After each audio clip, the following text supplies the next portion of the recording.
Hey, what's up? I got some more lore content for you guys. So the patch 2.5.0 notes just dropped. I'm going to take a look at what the changes are going into the next patch.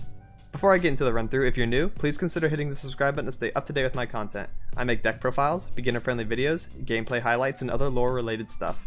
The road to 5k is going strong and I need all the help I can get, so it'd be awesome if you joined. I also stream on Twitch often, so check me out over there if you're looking for live gameplay. With that, let's get into the patch notes.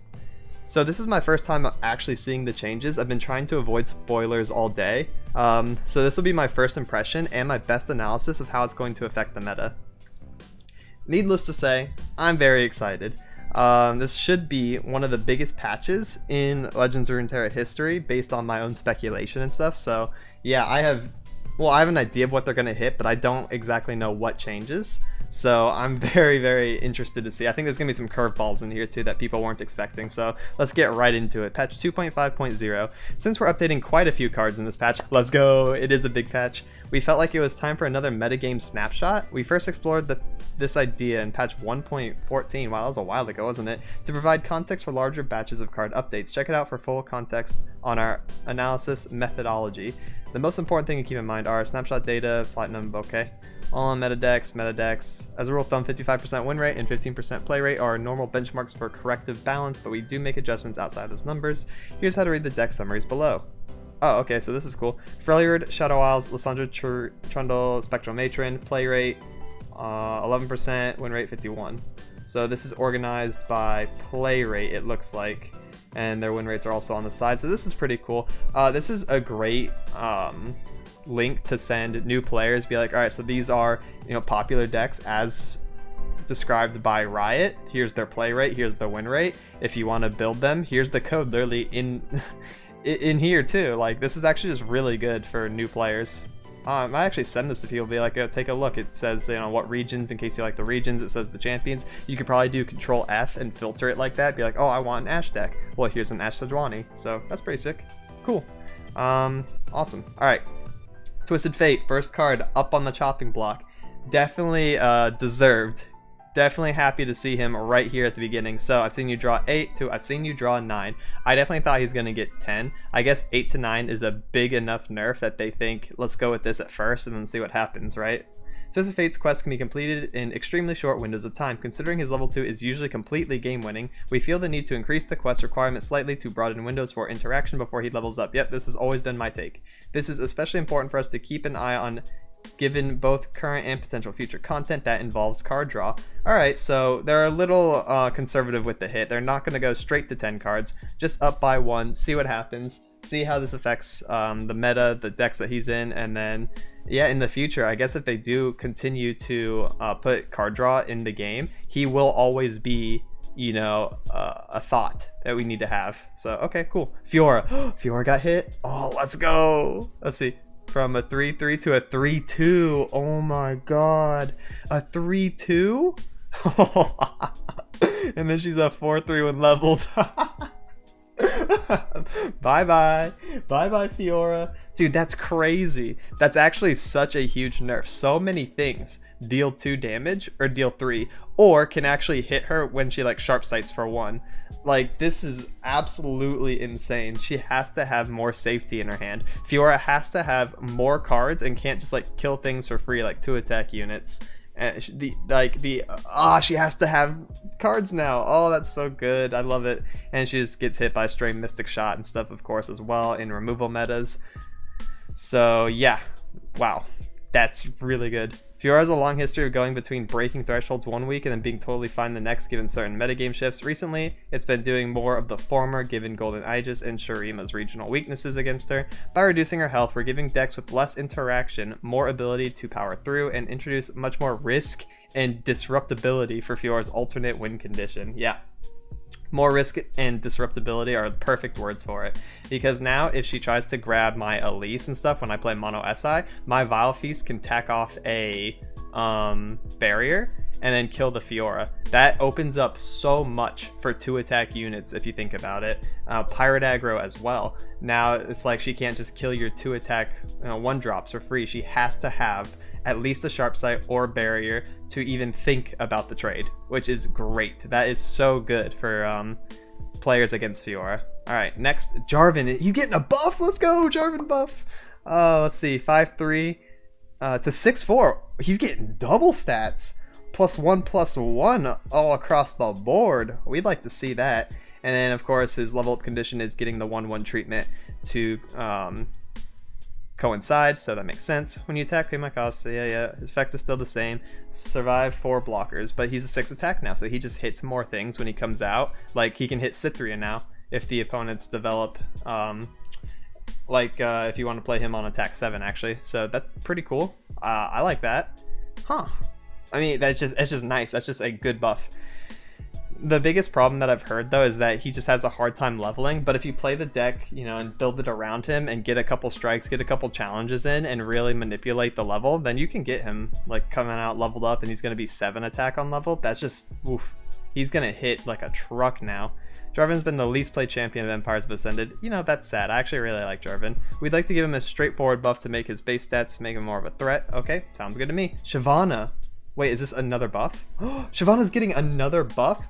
That's so good. Wait, no, she's getting a change. So she's losing her 1 attack stat she got a while back, and they're giving her Fury, you know, because she is a dragon, so this is in thematic. So she's going to be a 4/5 on attack when she's pre-level, and then has Fury, so if she hits, then she gets the 1 attack anyways. So as soon as she gets Fury 1 time, this is an immediate buff.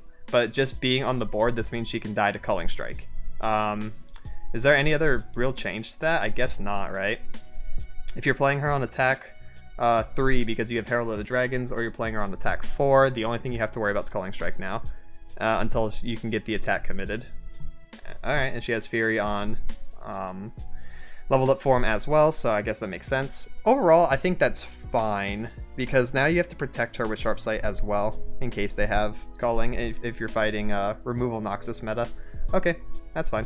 Did not have Fury given her thematics, however, the lack of Fury has caused enough gameplay issues in her usability for us to retroactively reconsider her design. Yeah, this is a really interesting change. They haven't done something like this before, where they just, you know, slap a keyword on a champion, really, unless I'm missing someone. So that's, honestly, I like this change.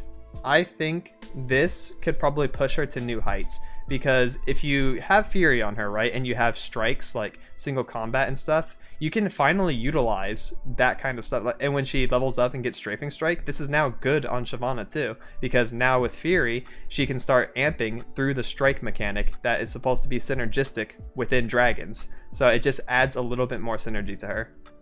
Oh, Lulu buff, oh my god. Oh, she's a 3/3, okay. All right, they just gave her 1 attack, that's fine, you know?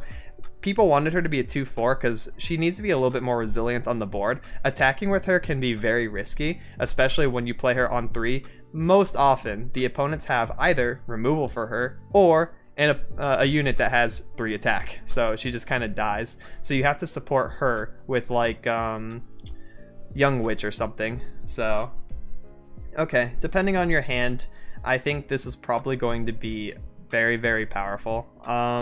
Doesn't change a whole lot in terms of her survivability, but maybe it can have her trade up into more things if you support her as well with your deck. So okay, I like it. Definitely a step in the right direction. I'm happy seeing a Lulu buff. Support is one of my favorite archetypes. Lulu has been one of my favorite champions since she was released, and it feels good that some of the lesser played champions are getting buffs exactly like I thought they would. I've been going around saying, you know, I'm guessing there's going to be some buffs for some champions.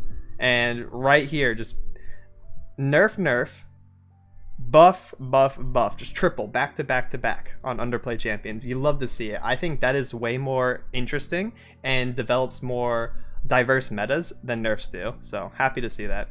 Lulu has been among the least played champions since her launch. Well, not in my book. She's been one of my most played. We're looking to reinforce some of Ionia's aggressive capabilities, and we're giving a small buff to Lulu to allow the ability to attack profitably in more games. I like it. All right, pick a card.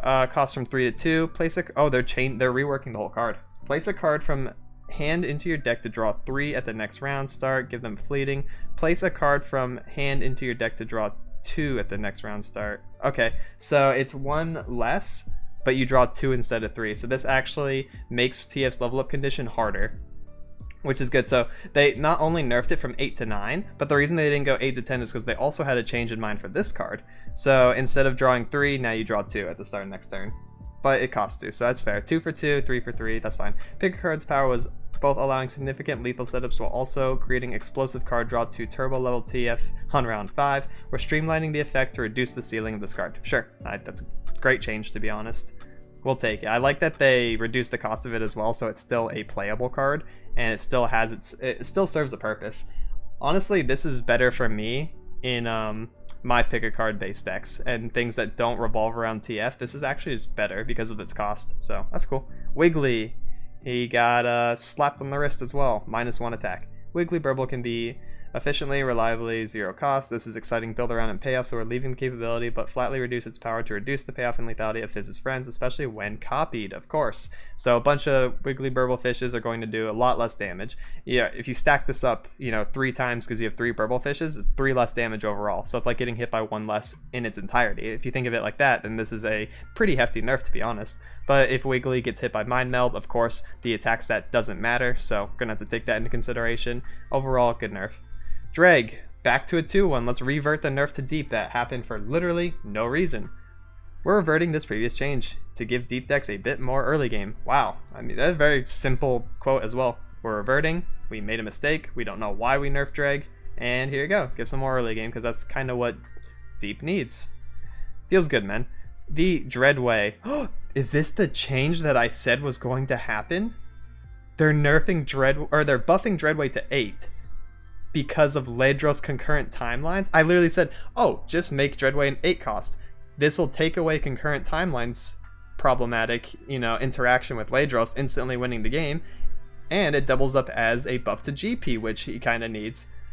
So let's see what they say about it. He's 8 mana for 6 now, though, so they took off 2 stat points to compensate for the mana. Changing Dreadway has 2 purposes. First off, we want to prevent the current Ledros into Dreadway, yep, thank you, from occurring regardless of the deck's power level. Variance has its places, but that particular combo is too decisive in gameplay considering its erratic nature. Absolutely. Secondly, this change gives us an opportunity to adjust Dreadway for more decks to be able to use it in Gangplank more efficiently. I'm so good. Why doesn't Riot just hire me? I literally have been saying this since concurrent timelines was a thing. Like day 1, I'm like, bruh, Dreadway to 8, easy clap. This is it. Oh my god, I'm so big brain, dude. 5 head in the chat. All right, Shadow Assassin. From a 1-2 to a 2-1, so we can do more aggressive, elusive strategies, yet she still dies to 1 damage removal, so I think this is fair. We want to provide better options to use Ionia as a core part of any given strategy. Given the current power level and availability of new regional tools, we want to make an adjustment that we were a bit hesitant about when we originally changed Shadow Assassin. Yet Shadow Assassin used to be a problem, but she can continue to be a problem, and this actually means we can run Shadow Assassin again in Ionia strategies or tech it into decks that need card draw, because back in the day when Shadow Assassin got nerfed, lore was a very different game. I think Shadow Assassin, even in her prime, would be like, good in today's format, so I think this is a great change. Re-looking and revisiting at like old cards that have been changed in the past and reverting them like they did with Dreg and how they're like buffing Shadow Assassin, also really good. So we're seeing buffs around the board of different styles, and I like to see that. Fey Guide, 1 more HP, sure. Slightly better stats, help him more reliable in combat, provide more realistic appeal to Ionia decks looking capitalize on the effect. I think elusives are going to come back. They're trying to push elusive strategy, so I think Kinku elusives would be a great deck to try, which was the old Zed Omenhawk style. It was Ionia Freljord, and I think we should see if there's any potential and then evolve the deck from there. So start with what's already worked and then move forward, because I think that there is a lot of potential in elusive strategies again. Legion Rearguard going up to 3-2. We're reverting a previous change to Legion Rearguard that unfortunately had him left strictly worse than other cards over time. True, like the new Marauder, right? We're making this change to support Nox's aggressive regional identity. Good. I mean, this is fine. So now we can play Legion Rearguard in Pirate Burn, can play this in maybe P&Z Noxus Burn comes back with Teemo variants or Draven variants, however we want to do. As long as they don't buff Boom Crew Rookie, that deck probably won't come back, but Legion Rearguard getting a revert, kind of nice. Sea Scarab, 1-2 to 2-3. Oh, okay. Wait, he's actually playable now. Like with Dreg, we think Deep's early game could use a boost. We want to respond to feedback by both making it less detrimental when generated, reinvigorating Deep strategies. Oh, we can run Slaughter Docs again, because Slaughter Docs will turn this into a 5-6, right? So this is just good now, actually. Wait, this fixes a lot of problems. Not taking Sea Monster tag off is fine as long as its stats are increased, because if Slaughterdox resolves and you get him and he has the +3/+3, now he's actually kind of a threat. He's almost as good as the vanilla, but then he has the effect of like tossing stuff. So it's not too much of a game loss if you generate him from Slaughterdox now. And I like that. I think that's a good direction. And he gets to keep Sea Monster or whatever. I'm fine with it for now. I'll play it a couple times. I'll see how deep has been impacted by that change. Hierophant. When I'm summoned, advance your Buried Sundisk from 2 to 3. So that's a good change. I don't think Hierophant has any room in the way I build Sundisk decks because it's just not necessary. However, I think there are some variations that may come in the future where this is extremely relevant, so we'll have to see. Sundisk are generally reliant on leveling up to Ascended Champions to restore Sundisk. We want to give the Hierophant a minor adjustment, allowing him to be a more meaningful inclusion in Shurima decks revolving around Sundisk, allowing alternate paths to its countdown in some situations. Yeah, that's exactly what it's going to do, and I think that's fine. Bone Crusher, 6/3 to 6/4. That's pretty good buff. I don't really see Bone Crusher being used, but this is a kind of nice buff for expeditions if you get Bone Crusher in one of your packages, so sure. Making this change to help expedite. Oh, wow. Dude, how am I so good? Callous Bone Crusher's stat profile is too off for serious consideration. We're making this change to help in expeditions.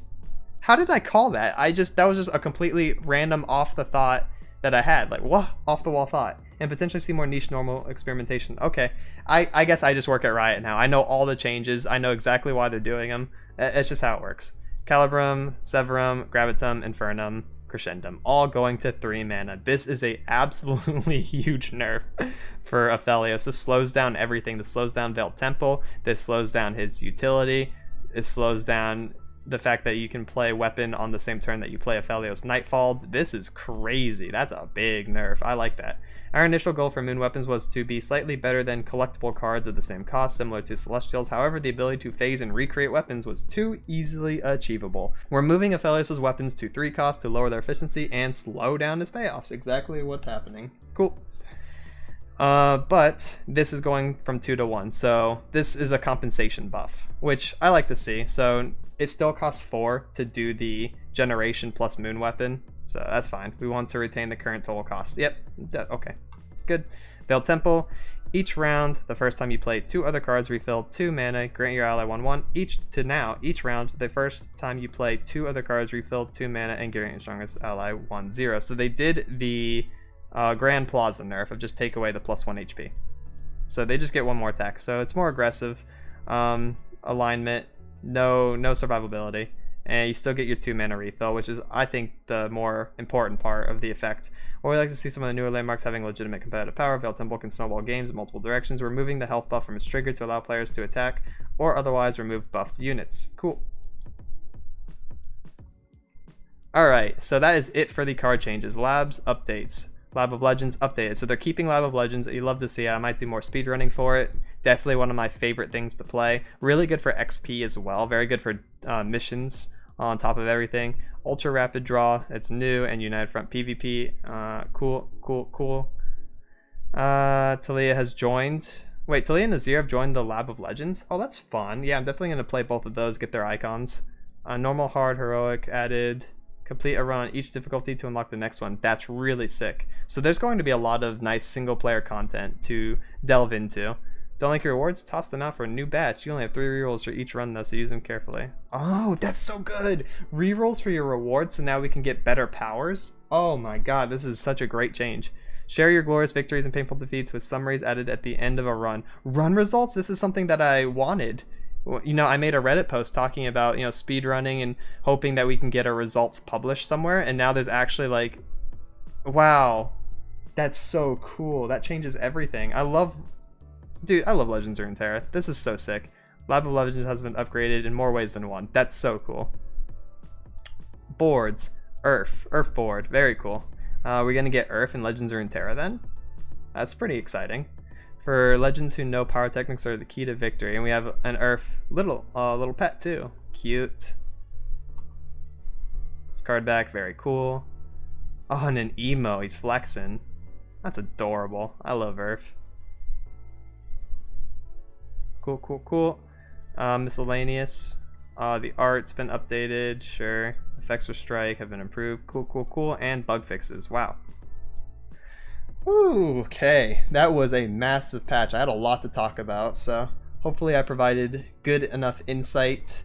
I think I was kind of on the money about the changes. I was pretty much right in every regard. Minus, I thought they were going to give Jarvan survive 3 strikes instead of 4 and not do stats, but they did stats, so that was the one thing I was kind of off about, but I knew there was going to be a Jarvan buff and a Lulu buff, so very cool. I think this is like a great indicator of changes in the future, because they're so open to nerfing what's annoying and buffing what people want buffed, and you just love to see that kind of company to player interaction. And that's it for this one. Please like and subscribe if you thought this video was informative or entertaining. It really helps me out since I'm still trying to grow. I'll be releasing more deck profiles, guides, and gameplay highlights in the near future. Thank you so much for watching and have a good one. Laters. Alright, we got a mic test here. More importantly than a mic test, we got motherfucking patch notes. Motherfucking patch notes. Let's go. Let's go. Before I get into the run through, if you're new, please consider hitting the subscribe button to stay. Ow, I bit my tongue.